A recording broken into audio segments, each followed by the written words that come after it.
قیامت کے دن جو تکلیف، مصیبت اور اس دن جو گھبراہٹ ہوگی، جو بے سکونی اور بے اطمینانی ہوگی، اس کا آج ہم تصور بھی نہیں کر سکتے۔ میدان محشر میں جمع شدہ لوگ، ان کے لیے وہ دن انتہائی خوفناک، ہولناک، تکلیف دہ اور طویل ترین دن ہوگا۔ لیکن جو لوگ عرش کے نیچے ہوں گے، ان کو اس دن کے گزرنے کا پتہ بھی نہیں چلے گا۔ انہیں ایسے محسوس ہوگا جیسے عصر کی نماز پڑھ کر بیٹھے ہوں اور مغرب کا وقت آ جائے۔ صرف اتنا معمولی سا انتظار کرنا ہوگا۔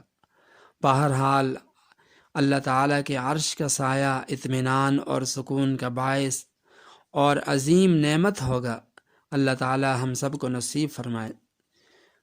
حضرت ابو ہریرہ رضی اللہ تعالی عنہ، ان سے روایت ہے کہ نبی پاک صلی اللہ علیہ وسلم نے ارشاد فرمایا کہ 7 آدمی ایسے ہیں جنہیں اللہ رب العزت اپنے عرش کا سایہ نصیب فرمائیں گے۔ فرمایا اس دن اس سائے کے سوا کوئی سایہ نہیں ہوگا۔ ان 7 خوش نصیب، خوش قسمت لوگوں میں سے پہلا، فرمایا عادل و منصف حکمران،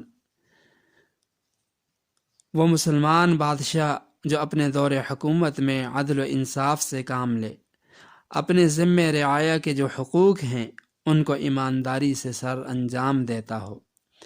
تو وہ عادل منصف حکمران ان 7 خوش نصیب لوگوں میں سے ہوگا جس کو اللہ تعالیٰ قیامت کے دن اپنے عرش کے سائے میں جگہ عطا فرمائیں گے۔ دوسرا، فرمایا وہ نوجوان جو اللہ تعالیٰ کی عبادت میں پروان چڑھا ہو۔ تیسرا، وہ آدمی جس کا دل ہر وقت مسجد سے اٹکا رہتا ہو۔ اور چوتھا، فرمایا وہ 2 آدمی جو خالصتاً اللہ تعالیٰ کے لیے ایک دوسرے سے محبت کرتے ہوں، اللہ تعالیٰ کے لیے ملتے ہوں، اللہ تعالیٰ کے لیے جدا ہوتے ہوں۔